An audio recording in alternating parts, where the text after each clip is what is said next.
you are. All right, Mr. Heller. How are you doing today? I am doing very well, my friend. Okay, so here's the thing that's happening. Johnny and I spent last week over in New England at Ashland, but we'll just call it west of Boston, about an hour, and a fantastic retreat that kind of cracks me up. It's the most intense thing I do all year in a positive sense, where there are 100 just totally committed nutcases that are going and they're some of the best coaches in the world, but then the people that show up there every year, and I've been doing it multiple years now, these people are investing a week of, like 5 days, airfare, hotel, the conference, and they are ultra committed people. And then you always get some great publishers, reps that come out and allow people to become acquainted with what it takes to work with the big boys and the big girls, and to just refine their craft. So what's the biggest takeaways you have from spending another 5 days with some of the best people, or the people that aspire to be the best? Okay, how did you feel about it? How did it go for you? Are we asking me or asking Yeah, the audience? I'm asking you. And then as far as the Well, audience goes, by the way, throw things in the chat, ask questions. We will go ahead and get to as many of them as possible. Just be sure to, ask something fun. Okay? yeah, That's all I care about. It's got to be fun. yeah. You know the thing that says no such thing as a stupid question? Yes, there is, and we'll point it out. I think this is what our eighth or ninth New England narrator retreat. I forget. I lose track because when COVID happened, everything shut down. I've completely lost track of my entire universe. I feel like I've started over. But every time we go, we say, "Oh my God, this is the best one yet," and we keep saying it. But I think this was the best one yet. It was. I worked harder on this for some reason than any other. There were. I just in terms of I'll give you a little bit of my travails. The agenda I put together, and I link in the right coaches. What I hope. Johnny's volume is really low. I'm seeing that. Okay, thank you. Something I can do, or is that you? You can bring it up, but I just brought you up. Let me know if Johnny is better now. Does it sound better now? Somebody say, because I don't know how to bring it up. Yeah, I just brought you up. I believe you're somebody else, Todd Todd, does and it sound okay now? Charles, is Johnny up? A bit. Okay, and you might be able to turn you could bring your mic closer, or you can turn it up on your end, your interface, or you can. I have to leave the booth to go to my interface. Oh, nope, then don't you dare do that. I'm going to move what I'm going to do then is turn me down a little bit.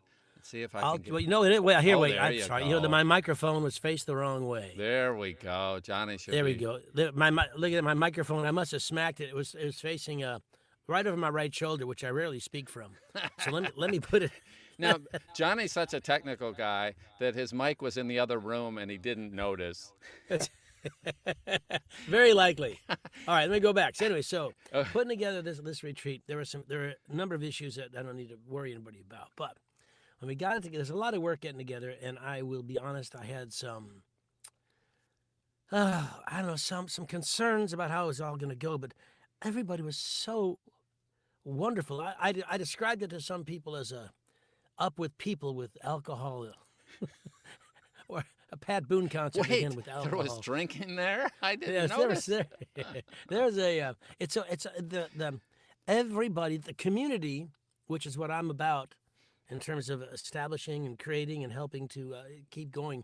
The community of nurturing and love and companionship and mentorship, all those things, very important to me. And when you get these people together from all over the United States and Great Britain and elsewhere, and in Canada, and you get together, and there's such an outpouring of love and of warmth. They're so happy to see each other, so giving. The lack of judgment is probably the biggest takeaway for me. People there are allowed, and there's publishers there too, and even the publishers join in that community esprit, decor, and there's a feeling of, look, let's work on where you are now and help you take the next steps. You know, the aha moments you have in acting class, aha, Right. Or in your case, music class, when you finally get something right. There's a lot of those breakthroughs, a lot.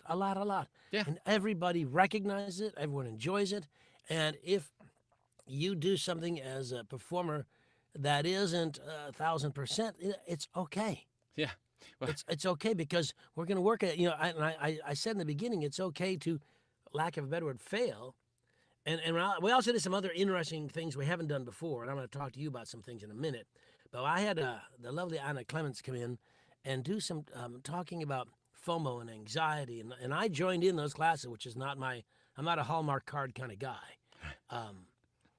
You know, my dear friend Shannon Parks and those guys. There's a wear a smile to your umbrella, that kind of shit. They say that all the time. I don't do that. But the anxiety and the feelings are real. Yeah. I don't have imposter syndrome, for example. I've never had it. It's just not something I have. But I do have anxiety. Yeah. I do have issues, and to talk about all that kind of stuff was wonderful. It was really. It was just. The way people feel is interesting to me and why they feel it. And I just thought there was such a sharing of honesty and wonderfulness. It was just great. I was just moved. Yeah, well, here's the funny thing about all this stuff. When you find out that there are a whole bunch of other people who are accomplished, or at least from the outside, you look at them and you go, oh, Johnny's the best of the world, or Johnny's amazing, or whatever. And then you find out he has a coach, or he has anxiety, or before we start this thing, Johnny will tell you, I'm pretty chill about all the tech stuff. But I've got 14 windows that are open and the chat that's managing, and we're putting together all these pieces, and we're trying new things, and we're adding every week. We add some complexity, and he'll tell you sometime if you talk to him, just before we start, I'm managing 25 different things, and I'm swearing out loud, oh, crap, I can't find this, and I'm saying something more. And then, it looks like, oh, it's all easy I'll have people say, well, it's all easy for you. And that was the same thing that everyone there said was like, well, I thought everyone else had it easy. I was the only one that had FOMO. I felt like I don't belong, the imposter syndrome. And to find out that it's something that almost everybody else has, and to see these people, and then to talk to them at lunch where they know it's a private conversation between you and them, man, is that ever a cathartic and a helpful thing to find out that even Heller has his moments, that he isn't Mr. Perfect, okay? Hard to believe. Well, I never said I wasn't Mr. Perfect. I said it was harder to do. There is a... what happens, I think, that people don't realize is everybody's... Let me say this as clearly as I can. Everybody in this industry has their first day, has their first book, has their first project. And everybody feels however they feel at their first book, their 15th, or in my case, their 1100th, or whatever the hell I'm on. You still feel things. Yeah. They're still not sure, like, am I getting this right? Like, I'll do a chapter of a book and say, I just don't feel I'm connected here somehow. Now I'll go back and do the chapter again. Yeah. Now, I wouldn't have done that early in my career because I didn't think about it. I didn't think I could. Even though I'm working, I just didn't think about it. Yeah. But you can. And there's nothing wrong. If I'm telling you right now I've done it, because here's the end result. What we want is an engaging read, an engaging experience for the listener. That's it. Yeah. So what makes that happen? And if you... I did a book. David Rapkin directed it. It was a beautiful book, just beautiful. Not a typical Johnny Heller kind of story. Very literary fiction. It was just charming, wonderful, deep and soul searching. And I don't know why they picked me. The author wanted me. Yeah. So, and I did the first chapter. We did it, and I started the second chapter. In the second chapter, I don't know what happened. It was like the curtain opened, and suddenly I was just there. And so David said, let's go back and redo the first chapter. I'm like, I don't want to read, barking at him. But he was absolutely right. Went back, and since then, I've realized that's something I'm doing now, because why not? Yeah. If it takes me another half hour, I don't care. Right. Because, yeah.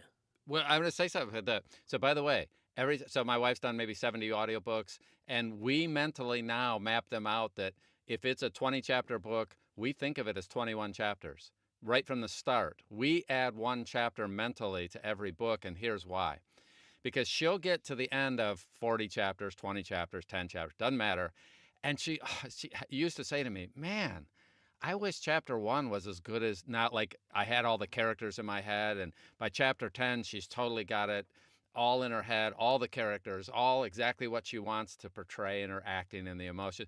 And then she sometimes listens to chapter 1 and thinks, man, she wasn't there yet. Yeah, chapter 1 wasn't as solid. And so a lot of times she'll cycle back at the very end and she'll re-record chapter 1. And we now start with that mentality And then sometimes she doesn't do it, but at least mentally she's thought through, okay, I'm doing one extra. And then it's not some, oh no, I have to go, because she doesn't have to. She just makes it part of her working process to think like that and then make the decision at the end. And it's just easy if you've made the decision, you're doing one more chapter to do it if you need it.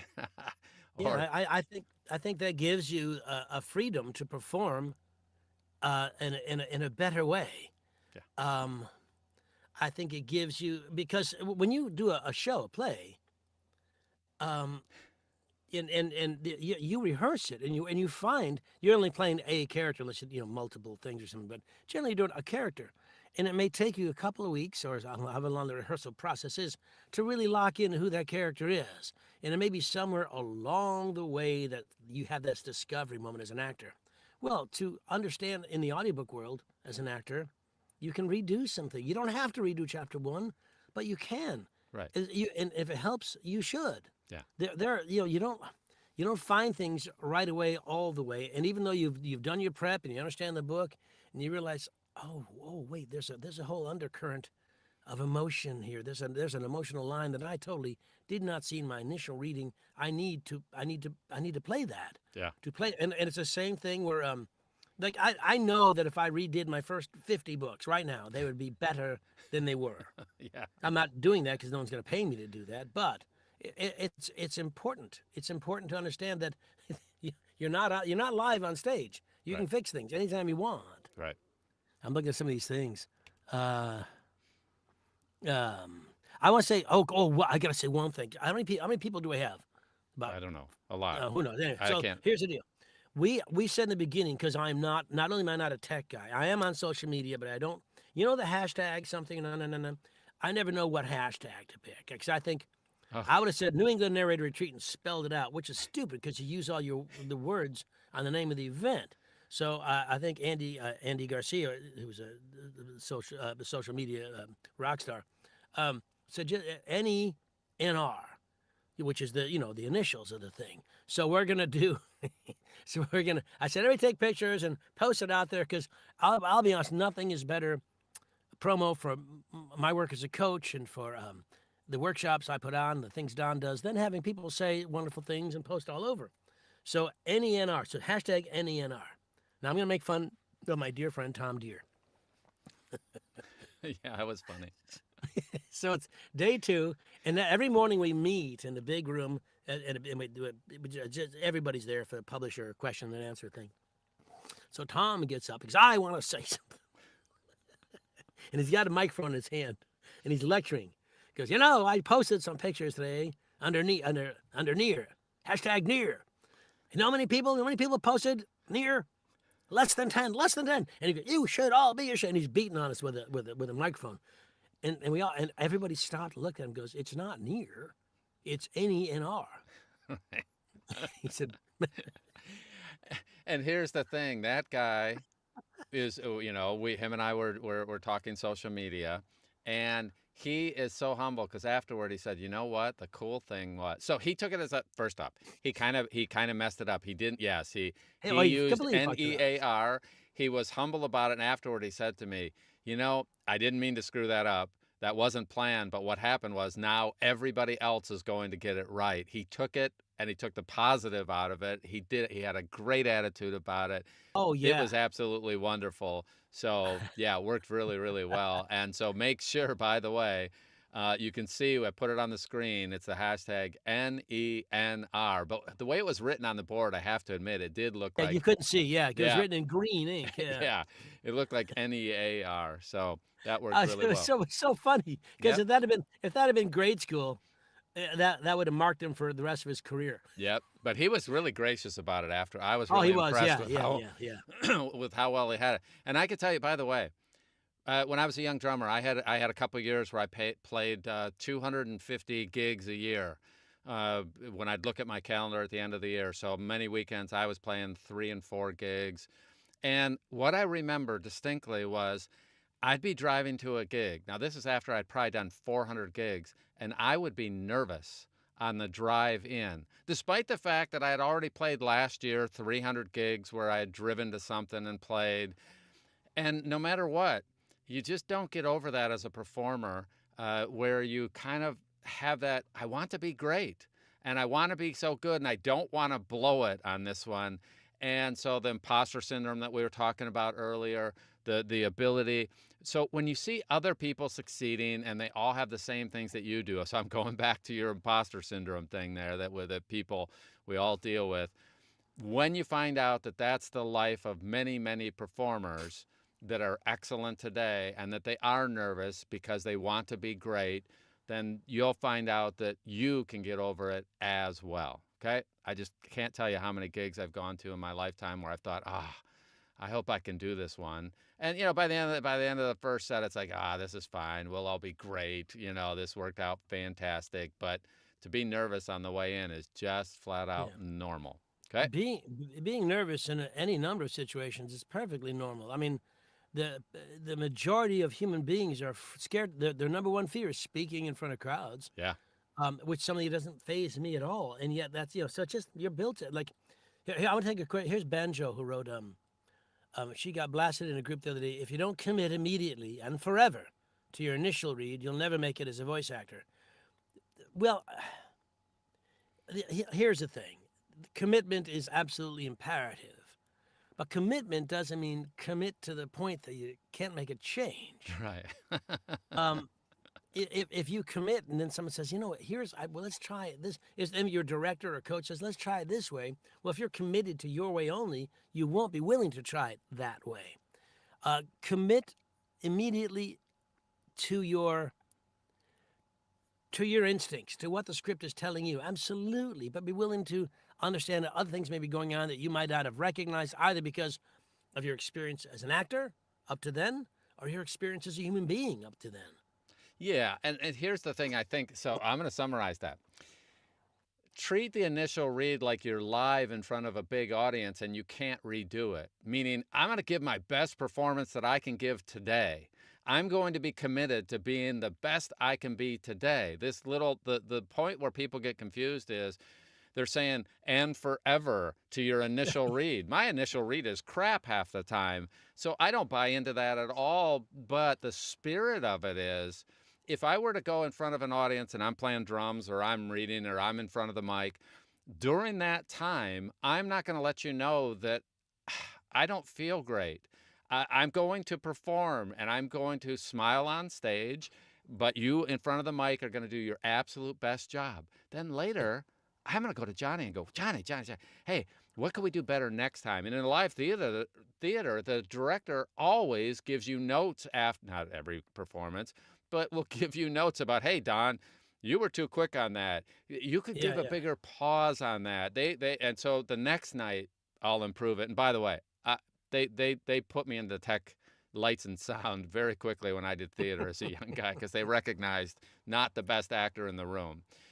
But I have sat in the pit orchestra and watched and listened to the directors hundreds of times. Go ahead, Johnny. You don't need also, when you're auditioning, because you're auditioning at home in your studio now. I mean, the reason voiceover community is so large, and the reason the audiobook community is so large and audiobooks so very successful right now is because of these home studios. Right. So you're not doing it live. And even if you're going, like I was at Penguin Random House before the retreat, working on a book with Paul Rubin, and there were some things we retook. There's some stuff we had to redo it, so we redid it. And we're going to go back and talk more about the retreat, because that's stuff I want to cover. But I will say that when I was doing in my stand-up career, early in my career, there are times, and I didn't bomb a lot, but I did bomb. Yeah, there were times when on stage and I did not get laughs. and that's crushing when the only goal of the event is to get laughs. Yeah, I would have laughed at you, by the way, just so you know. Oh, yeah, you would have laughed at me, yeah. Go ahead. Thanks, pal. But so it's a different. This is not a live event, you guys. So if you feel that the read you gave is not representative of your best effort, particularly in a commercial or a shorter piece, then that's not the one you should send. Not for an audition. But usually your intuition, your instincts, you have to go with them, because that's why they're going to hire you over me or over Don. Yeah. Because there's something, and also, let's never forget the giant element of luck. Yeah. If you sound if Don writes commercial copy and he hears in his head some voice from grade school, and I have that voice, I'm going to get the job no matter how bad I am, Yeah. because I'm the voice he hears in his head, and you can't control that. Yeah. All right, back to some retreat stuff. Let me tell you a few things, how it went and how it's going to happen next year, and some other things. We want to talk about things coming up, but we have plenty of time for that. But the retreat itself, Joanna and I were surprised. I think January, maybe as early as February, people started asking me, when's the retreat? When can I send my money? Don't send me your money, because why? Leave it in the bank. I'm not going to give you interest on it, and I don't know how much I'm charging. I don't know anything yet. We try to keep the workshop fees at a level that seems affordable while still understanding there's inflation. We have to pay more all the time. Just so you know what Joanna and I do, we book X number of coaches and 2 to 4 publishers based on the numbers we think are coming in. So when you say you're coming and then don't come, it creates a problem. We have to pay, I'll just give you a nutshell. We pay about $1,600 for every coach for this thing. That's what we pay. And plus we give them a stipend. So there's money coming out. So the reason we have 10 coaches or 8 coaches or 15 coaches is to match the number of people. We don't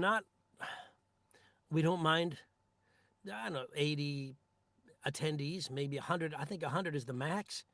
I don't know if it fits, but if you get bigger than 90, 100 people at this event, it loses some of its community feel. And it takes on a, and this is in no way meant to be disparaging, but it becomes something like a Voice Over Atlanta, which is a fantastic, I really enjoy it. No, I like it. I think it's great. But it's a bunch of people because all these different genres and voiceover stuff going on. But it's a much bigger event. And you can have 500 people, right? Whatever the heck. You remember APAC this year? If you went to APAC, 700 people. Yeah. Well, that's a lot of people. Yeah. And there's no way we could do what we do the way we do it at the New England retreat, narrator retreat, if we had 700 people. Right. The way it was, if we had another, let's say 10 more people, I would have needed at least one more coach, because everybody does directed readings every day. So when I do the agenda and set it all up, I'm very cognizant of how many people are going to be there and how many coaches. And I try to change some of the coaching staff now and again, but there's some wonderfulness in coming back and seeing, knowing Donald's going to be there, knowing Paul Rubin's going to be there. So Joanna and I are always going to be there because it's our thing. Right. And there's going to be some repeats, but also some new people. And the publishers I'd like to change. I know that Eric Black from Dreamscape has been, I think, 3 or 4 times. And he's awesome. Guy from Macmillan has been there 3 times. And this year we had Steve Wagner from Macmillan. We'll have some, and next year I know that I think we're going to have, you have somebody from Harper coming, maybe Blackstone. There's some interest because of you guys posting about the wonderful time you had and all you learned and all the great things. You want FOMO? Well, some of these publishers and casting people have FOMO. It's going to be the same thing when Joel Frumkin has his audiobooks at sea thing. And there'll be all these people. It's going to be all these people who didn't get on the boat who are going to have FOMO. Right. Until, of course, the photos of the pirates attacking the boat. That'll take some of that people angst getting out of sick. Yeah. Yeah, people throwing up over the sides, I'm not going because it's 24/7 eating and drinking and gambling. Like, why don't you just throw me to the den of temptation and see what I do? Yeah. Don't do that. Well, one of the things, by the way, so you mentioned this other thing. So publishers were there.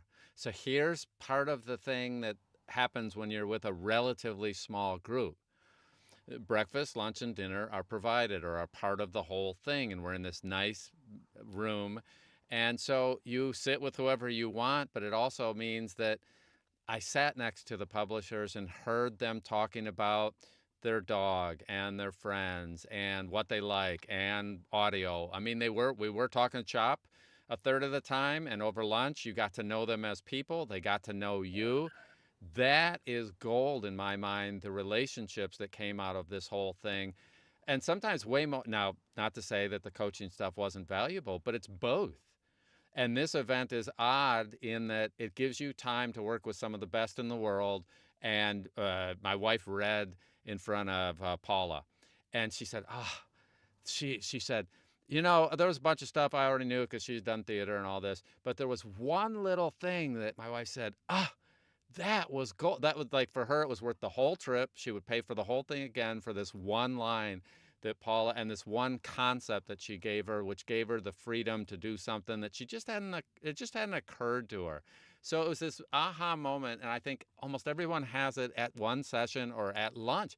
And I will say sometimes no disrespect to you, Johnny, and the coaching staff, but there were times where the lunch, being able to sit with like-minded people and maybe one publisher or a coach and have these little side discussions was amazing, and sometimes as valuable as the sessions themselves. You also end up with relationships, and that's the Yep. biggest takeaway from having a smaller group. Instead, if you have 700, Oh, that's just impossible. yeah, I remember there used to be a I don't know if you were ever involved. Audiophile magazine has a I call it a lobster fest. It's called something. What do you call that? The clam bake, New England clam bake.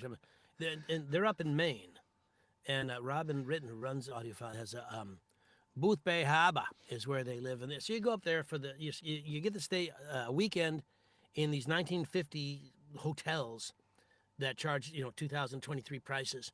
And I think you have rabbit ears on the TV and stuff, but it's fun. You yeah, go there and you spend, I don't know, 60, 70 bucks, and you can eat just a boatload of lobster, to use an expression.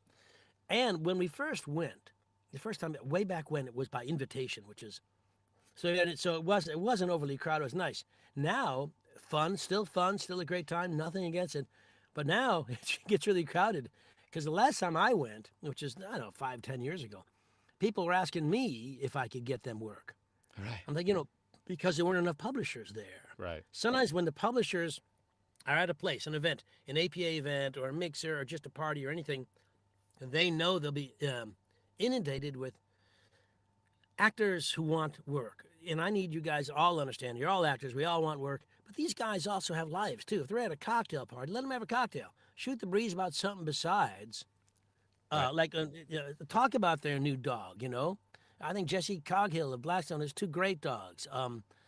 Just get to know, find out, do some research.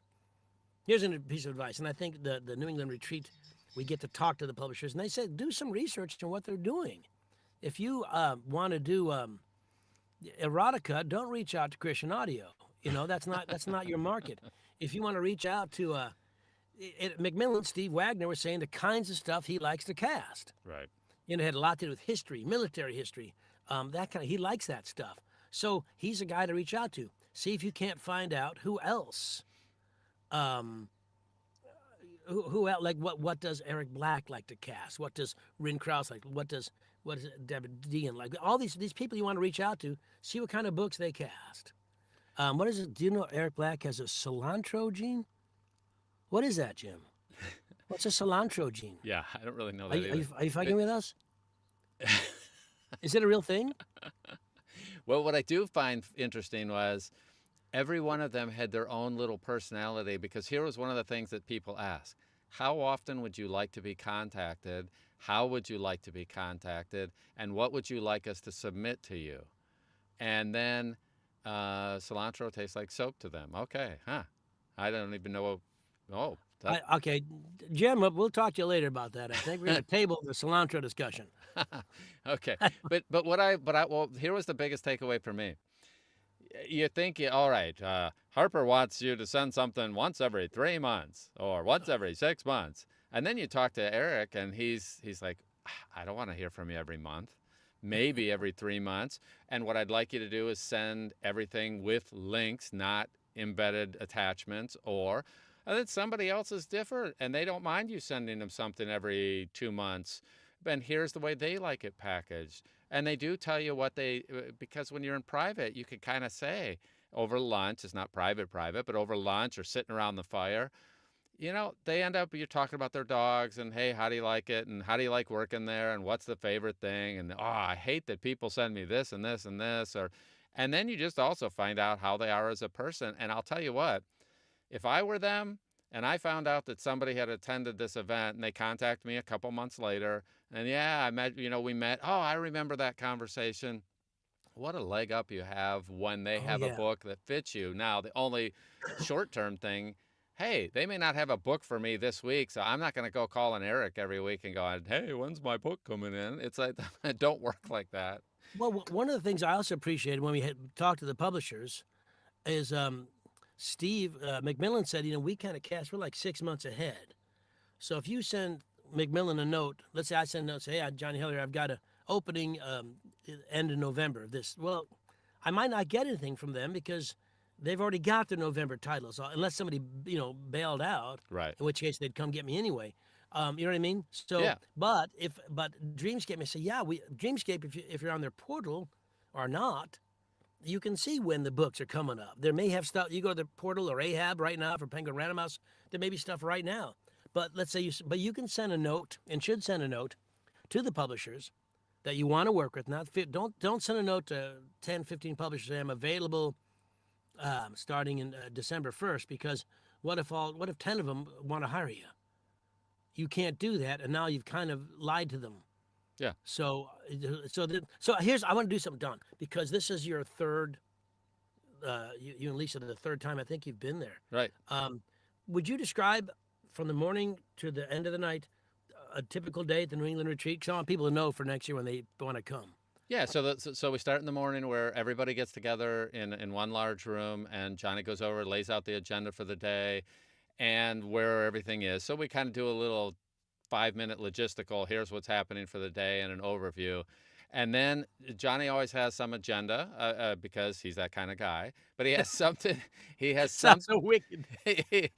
But a discussion to talk about. So he primes the pump with, by the way, if you ever want, so maybe if you want to reach out to publishers, here's the way I like to do it. And then he opens the floor to the publishers to give their point of view. He may ask one or two coaches a question to prime the pump.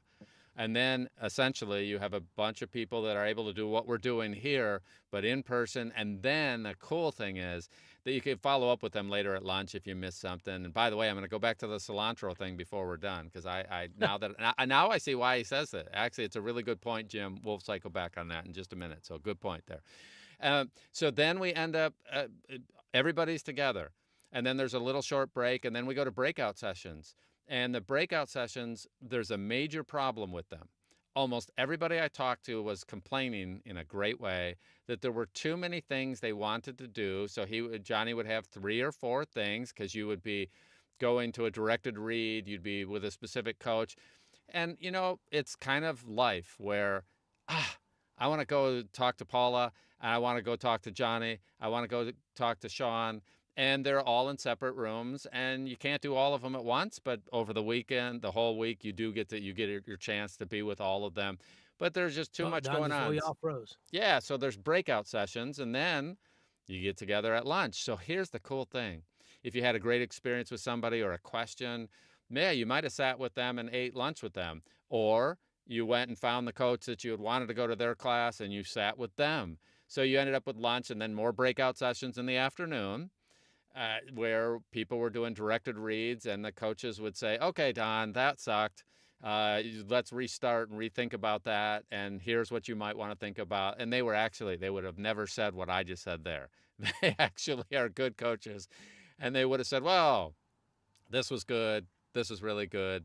And here's an area you might think about upgrading. So there were breakout sessions in the afternoon, and then we'd do dinner. And then after that, we did karaoke. There's the listeners' lounge. And so what everybody got to do, I also found out most of the people that do this had a theater background. They've had an acting background. And what they got to do was pick whatever they wanted and read it in front of a crowd if they wanted to. Nobody asked me, by the way, for good reason, and I didn't do it. But 95% of the people got a chance to perform for their peers if they wanted to. No pressure. Nobody had to do it. They got to sign up and do a piece that they either had rehearsed or they liked. And sometimes it's just a chance, because we all sit in these little booths and don't talk to anybody else. We're all by ourselves, to perform live in front of a group of people, and then if you wanted feedback, fine. If you didn't want any feedback, fine. It was no pressure. Everyone was super supportive. And then we had there's always a fire pit, and you go out and sit around the fire. and talk to people. And it was social enough that people didn't feel like, oh no, I sat down here and I can't get up. People were coming and going and having a great time all night long. And all you heard pretty much if you were walking around was people laughing, developing relationships, having a good time, learning about people. So that was kind of a typical day. Start the morning with a big group of people, ask questions, go to breakout sessions, have lunch with people, then on more breakouts, and then have time. One of the things you do brilliantly that I haven't seen anybody else do is that you were smart enough not to pack from 8 in the morning until midnight with Oh, only classes or courses or sessions. You understood that the personal relationships are as important for the whole thing to work really well, and you build in time where people could go ahead and sit around and talk to people. And I just think that's brilliant. And if other people were smart, they would follow the way you structure this thing, no matter what they were doing, because that is so valuable. Did I miss anything there? people steal my stuff all the time. Yeah. When actually, it was a lesson learned though, because when we started this thing and we were in Whispering Pines at Rhode Island, we did schedule a lot more, and there's no downtime. I think we're in this beautiful locale with these great colors, and thank God the weather is with us again. But there's no time to come down from this, you Right. know. This place is. I went to the gym. I went to the gym twice when I was there. Mm-hmm. About I don't know why I was up at 5 in the morning, but I was. And then and so we got to do that. But then I did schedule. There are some of the attendees wanted to do extra things. Like I know Andy Garcia talked about social media, talked about TikTok, which I don't know anything about. So we did. I said do an afternoon. So whoever wanted to go could go, or you could just wander the grounds, play frisbee golf, whatever you want to do. Phil Thron and I did a bit on comedy and audiobooks because Phil wanted to do it, and I wanted to give him, and he was wonderful, just great. I just think this thing grows and it becomes part of what the attendees seem to want as much as we can. So the built-in time off is super, super important. And Jim wins the bar open. By the way, the bar is always, I try to get it open. I'd like it to be open at 5, but they seem to start at 6 because I think happy hour should be anytime. Happy hour is anytime you want a cocktail, I think. But it was this thing it'll continue. I will say that I've talked to Joanna about some things, so I'll toss a couple tidbits out there for your future. One of the things we're looking into next year, as soon as next year, first Scott Brick and I have our business of audiobooks. Something we've done fairly regularly, but not the COVID has kind of stopped that train. But it's all about the business of it, the business part of it.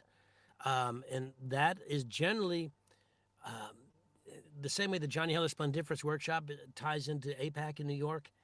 Just the timing, not the event. When APA does not sponsor me, I want to make that clear because I do.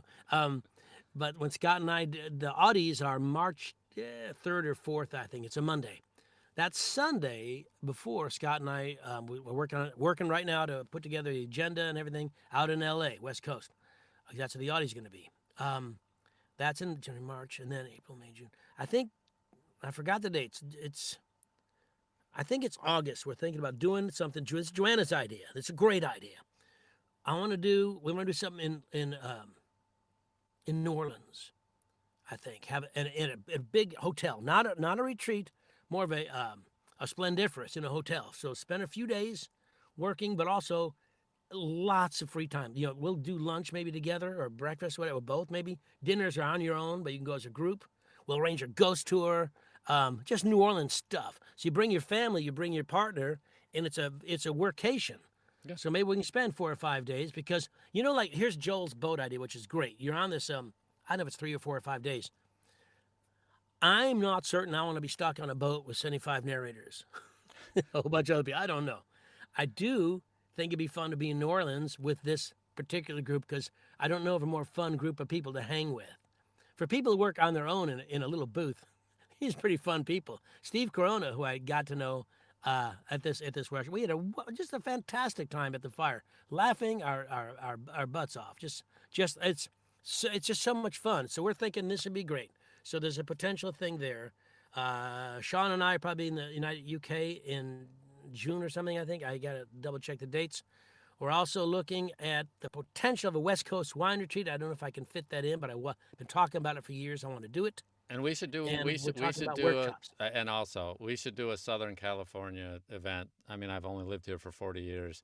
Well, We need why can't? How far is Southern California from the wine country? I have no sense of geography. wine None. country is probably 4 or 5 hours north of Oh, me.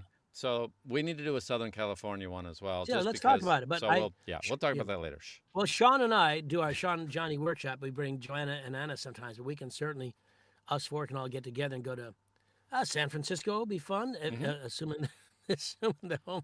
Yeah, there's some problems there. Problems everywhere. Maybe someplace that isn't that. I don't know. So, but there are things coming up because one of the things that killed me. I'm very social. You may know that, and not being able to.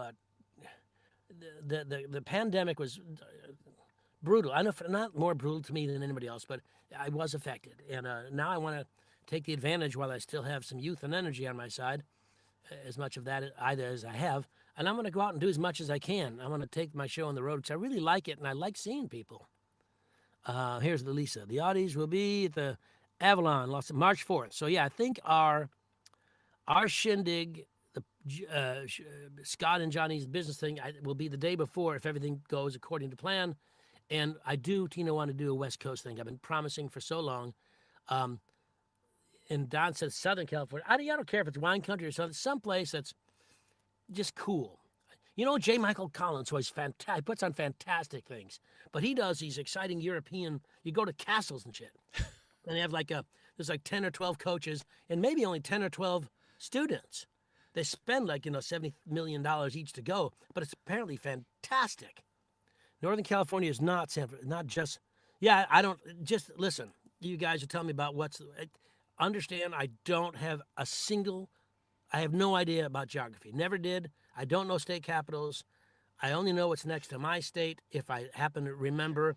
I looked at old houses on Instagram because I want to get an old house and buy it, and I keep seeing like Idaho, but I thought Idaho was Iowa, so I don't know where anything is. So if you guys have ideas and places you want to go, we need to go to some place that's a narrator.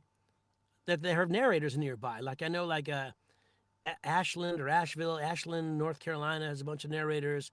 I know the DC area. I love DC has a bunch of narrators. LA's got a bunch of narrators, but I don't know where else. I want to go someplace where they are, Right. so that when I get there, Yeah. they can be there Instead of just 3 people showing up. So Yeah, it's we're going all to have going to be downtown. one of the major cities. So a major city with a major airport. right, with an airport that's relatively close, and that's Yeah. part of the magic of making all this stuff work is finding a place that logistically is easy to get in and out of. Like New Orleans or Atlanta, all Yeah. those are great. Yeah. New yeah. Orleans has fantastic food. Yeah. And Joanna's never been, so I really want to go. Okay. I've been a few times. It's a it's no, I can't, Jim. I can't go to Vegas. I'm really. It's just I will miss every session. I will gamble.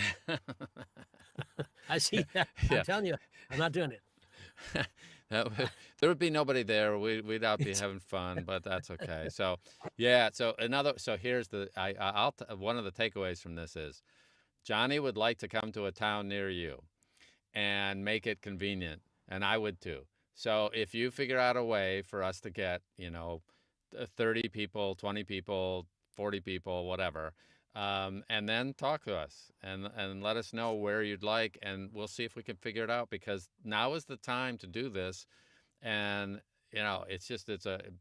Johnny's got a core of stuff going on that he could go and drop in tomorrow any place in the world and have a great event if enough people will show up, because he knows how to run events. He's been doing both big things and little small things, and really it's a matter of, hey, get on his radar that here's a place you need to consider.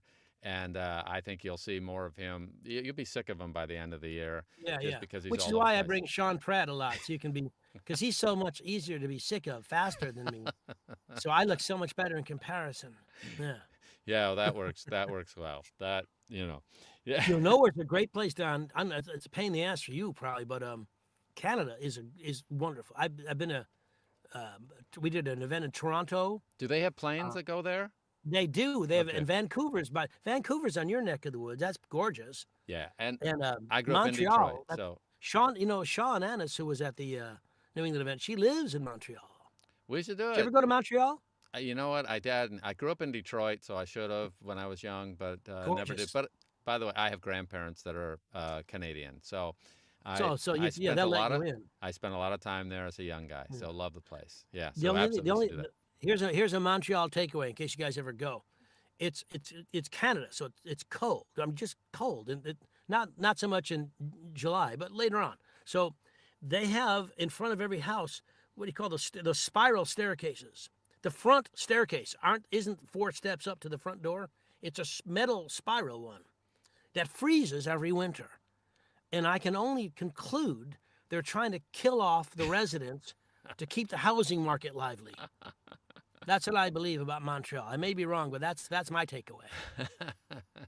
Halifax. I don't know where Halifax is. Yeah. I don't. How would anyone know where Halifax is? No, not even. You made that up. All right. Well, keep the cards and letters coming on locations. But just remember, it has to be someplace friendly for people to fly in. It has a reasonable location where people can hang out and have fun and have good food. And if it ain't fun, Johnny ain't doing it. All right. That's absolutely So that's correct. it has to have a combination of things, enough people that will show up, and the location has to be interesting so that people will join us. And that's all that it really takes. So, And timing wise, you have to make sure that it doesn't interfere with anybody else who already has an event. yeah. I don't want to step on any toes because that's just there's no point in that. Yeah, plenty and the only problem with that sort of is that almost every time you do something, and I mean, we're stepping on somebody's toes that has something on Tuesdays, and Oh that's yeah. I mean, no matter what you do, occasionally it'll happen, but it's not you're not going out of your way to do something if you know something's going Yeah. on. You're doing a Like you're different not going to weekend. put an event when VO Atlanta's on or when the Right. Audi's are on or an APEC. Why would you do that? Yeah, that makes no sense. That makes Oh, no, San Diego would be nice. San Is that Diego's by a you? great place. San I'd Diego. love to go to San Diego. Yep. Yeah, it's one of the best climates in the world, and it's 2 hours south of me, and it has those combinations where they have all the great places and things you can do on your time off, and great restaurants and great people and great That weather. sounds great. I'll go move there. I'll Yeah. stay after the retreat. I'll just stay. I think they're going to rename it from San Diego to just Johnny Hellerville. I think that's what's going to happen soon. Okay, that's what I've seen the rumors. They're talking about it. I don't know if it'll go through this week or something, but hey, in the future it'll happen. Okay, Yeah. all right. All right. So here's the question: what's the one thing you would like to see possibly that you would add on or do differently for next year? Excellent. I'll tell you what. I know you brought up the listeners' lounge, and I know with that the original listeners' lounge. I brought that to APAC some years ago, and the plan was the reason I got to be. I was involved in some planning years ago with APAC when I was involved in the APA, and my idea was at the end of the day have some of the best narrators in the business just do like a 5, 6, 7 minute performance. Yeah, they wouldn't do it. No, and it was she had Katie Kellgren and Barbara Rosenblatt and Simon Vance, Simon Preble, and me and Robert. Yeah, some really good people. Robert Fast, just some wonderful readers, and they would perform. So it'd be like an hour, and you sit back and go. You'd be like sitting in your and just going, "Oh, that's nice. That's what we're trying to get. This is what we want to be." And then you go to your cocktail hour. Right. Well, this went on. Then eventually they booted me from APAC, and quite literally. And I'll tell you that story one day. And they decided to make this more competitive and let people who of different levels do it, and it just stopped being what it was. We brought it to the New England Narrator Retreat with the idea of letting people do this thing I did, but all levels could perform. Right. The problem happened was too many people signed up, too many people went way too long, and too many people brought they weren't bad, but the reads sucked because they're really heavy. Right. It's how much fun is it if you just don't get a group of people and try to make them cry. Right. It's hard to have a good party in that effect. So you don't want to do that. Yeah. So there's a lot of that. So this year we changed it to, we had assigned reads, like 10 or 15 a night, 3 minutes each. Right. And Lisa Ware was there with a little gong, Yeah. hitting a gong if they went over 3 minutes. Yeah, that was good. My thinking next year, here's my thought right now. I haven't, it's not in stone or anything. I'm thinking night 1, Monday night, we have 10, we pick or lottery 10 New England Narrator Retreat veterans, actors, do 5 to 8 minutes each, 10 of them. So Yep. what? 6 minutes. So it's an hour. Yeah, 6 minutes each. Bam. Good read. So we do 10 of those, and then right to karaoke and scream, because people seem to really enjoy that. Yeah. So then, and then night 2, we have newbies, the same deal, 10, 6 minutes each, who want to do it. Maybe there'll be more than 10, but it's a lottery. You pick 10. And then the third night, 10 coaches, if they want to do it. Or if not, put in some more of the vets, or put in whoever you want. But as many coaches who wish to perform, and I think that'd be fun. Yeah. So that'd be 3 different nights, guaranteed only an hour, so that, because sometimes you're there and you're trying to be a supportive audience member, Right. and you're just thinking, Jesus, is this ever going to end? Right. So, and even though people are good, you say, I want to go sing Buddy Holly and the Crickets. I can't get up to the mic. Yep. So a couple things. I vote for shorter is better. Like, so I'll do 4 minutes. Yep.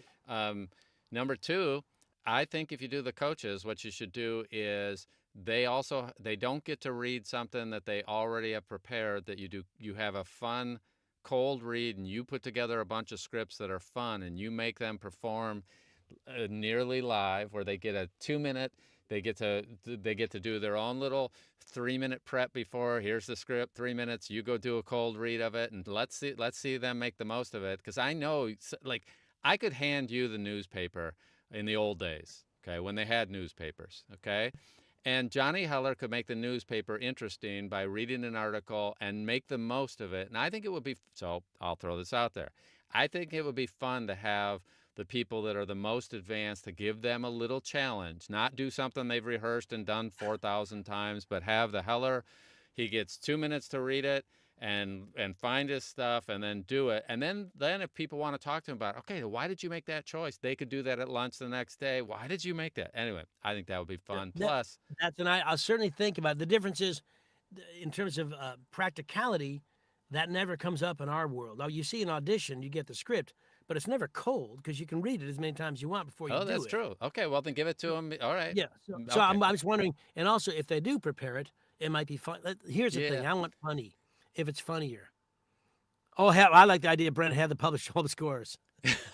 we only give them, we say it's up to a 10 point, but we only give them 3s and 4s.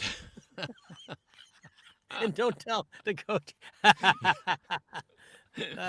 That's wicked. Oh, yeah. Well, and also I have to admit, some people are much, much better at cold reads than others. Yeah. And that doesn't mean, though, here's the weird thing that does happen as a performer.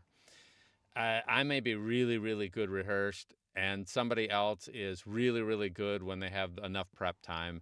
And at the end of the day, no one could tell the performance difference between one performer versus another. And some people are much, much more comfortable almost cold reading at the same level as somebody else who takes 15 minutes and they outline and they do their prep work and they nail it. And at the end, the audience doesn't know whether I took 15 minutes or 5 hours to prepare for that.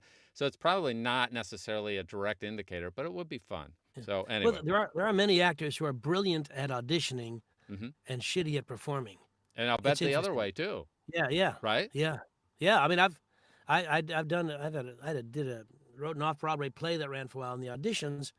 We cast based on the auditions, and some people auditioned very well, and in the rehearsal we said, what happened to the person we auditioned? Right.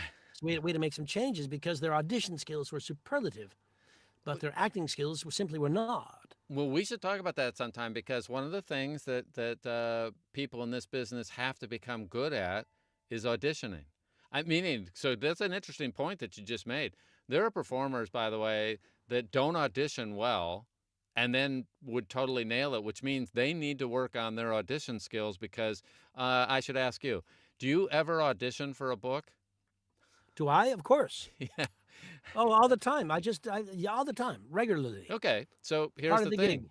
You're already known as an amazing performer, but if your auditions are weak, then and because you can have both combinations. There are people that are great auditioning and great performers. There are people that they audition poorly, but they perform well, and then they have the opposite. You just mentioned people that audition really well, and then you get them, and it's like, wow, different person. Yeah. Okay, so what we all need to become are the ones that audition well and perform well, and those are not always the same skill. Not at all. And the discussion that follows, as well as who makes the actual choices or who gets the gig. Because when I think every time you audition as an actor, you do the best you can, send it off, and then you just forget about it Right. because now it's completely out of your control. So And I shouldn't if agonize? What do huh? I shouldn't should I sit here waiting by the phone? I would, yeah, if I were you, yeah, but not anybody else. Yeah, I would if you need to put it out of your mind, and if sometimes someone might say, Johnny, I loved your audition, but could you try it again? I like it. If I'd like you to get the job, they may say, can you try it again and bring up this, which is, you never get direction, but it's so helpful if you could. Yeah. And also sometimes the bit you audition for doesn't really show you what's happening in the story at all. Right. They just gave you like the first page or something that doesn't do anything. The best you can do is audition. The problem that happens in these auditions is if it's a publisher, they will have Don and Johnny and Brenda Wazloo and Steve Corona read it, okay? Right. So we four read it, and then maybe another couple people thrown into the mix. But the publisher picks 2 or 3 people they really think should get the job. And we heard this at the retreat, and I've heard it every year. But the author sometimes has a lot of input. And as I said earlier today in this thing, the author may have a voice in his head. And if Johnny Heller does not sound, I may be the best performer of the bunch. Right. I guarantee you the book is going to be really well done if I get to do it. But he hears this voice in his head, and that's not what I sound like. Right. The guy who sounds like this is going to get the book. Right. Now, and there's no way the actor could know that. Yeah. I mean, and if you knew that was the voice you needed to go for, and you did that character voice and could sustain it, which you could if you knew that was the target, that's one thing. But you don't know that what the target is. And definitely not. Yeah. Yeah. So there's so much a discussion. Don and I, by the way, you guys, we're going to have guests on fairly regularly. We have I think Joel's next week. We're going to have Ren is Joanna on. We're going to have Sean. We're going to have a lot of people. We're going to bring in a bunch of publishers as well. Yep. As a matter of fact, I'm having lunch next week with Steve from Macmillan, and I'll see when he wants to come on. Yeah. And we'll set all that up because then we can ask them specific audition questions. Right. Like these, because the thing that the actors, you guys and us, never ever know is what's it like on the other end. Right. What do they get when they listen to the Johnny Heller? How much do they listen? If I'm so well known, do they listen to me at all? Right. Well, Heller, we know what he's going to do. Let's listen to Brenda because we don't know Brenda. You know what I mean? Yeah. And I don't know. And how would I know? Yeah, and it was interesting during the sessions that you would figure out, if you were just paying attention at all, that they're not all the same. The process that they go through is slightly different. But one of the things that I do know is there are a set of things that will instantly get me booted from their audition if I walk on. A simple example. The first thing I do is I send them an audition about a book, and I say, "Hi, this is Don, and I'm in Los Angeles, and I've been acting for the last 15 years, and you'll really like, and I have 3 dogs, and you," like, I mean, it would have been one sentence into that. Once I said, "Hi, this is Don," they want to hear if the character, if I said I do British voice, and it's a British male voice. That better be the first thing that comes out of my mouth is my British male voice, as opposed to "Hi, I'm Bozo." And you said that Liberace thing you were just doing. Yeah. They do not want to hear about me, my background, no slating, none of this. They don't have time. If I don't hook them in the first 30 seconds, I've got almost no chance. Well, did you? You're rubbing your eyes. My dog is farting up a storm and has been for 15 minutes. I feel like I'm in a cloud of. Oh, Jesus. My eyes are bleeding. Hey, suggestion. Your dog does not have to be in with you when you do these. I open the door, the dog comes in. It's just that's where he hangs out. Holy. Okay. Anyway, how you doing? Yeah. Well, I did not have my dog in with me today, so that's So by the way, so who do we have on next week? Do you remember?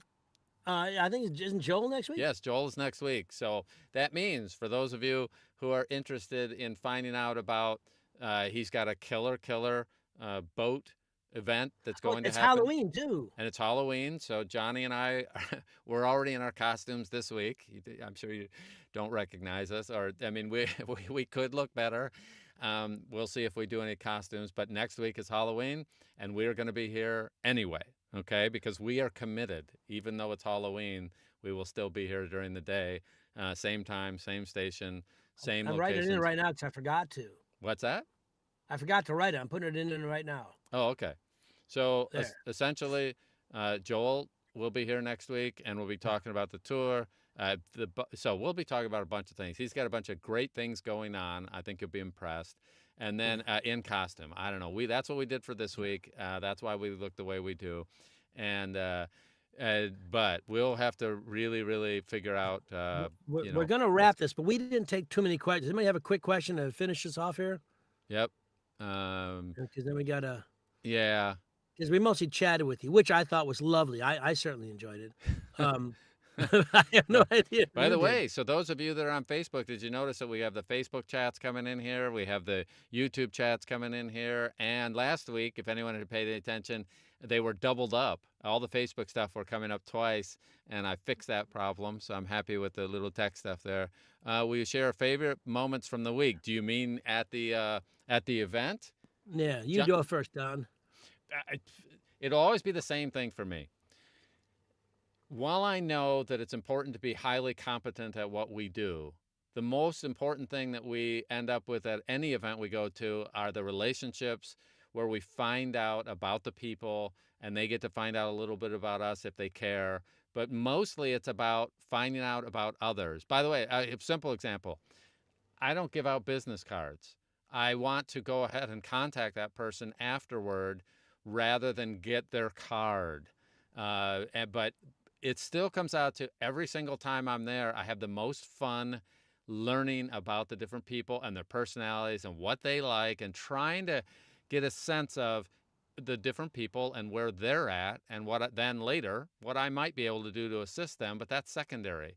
Develop the relationships first, and all the publishers did say, hey, we want to make sure you're a great performer, but we also want to make sure you're a decent individual and that you can hit your deadlines and that you can make sure that after we give you this book, we don't have to babysit you.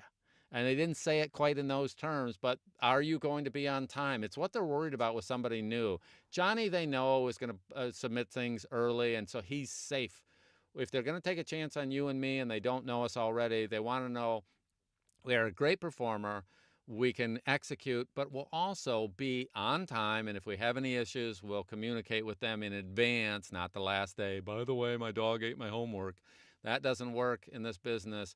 So, my biggest takeaway from the week was personal relationships trump almost everything else you can do. But you are expected. It's assumed you're a great performer or you're working on it.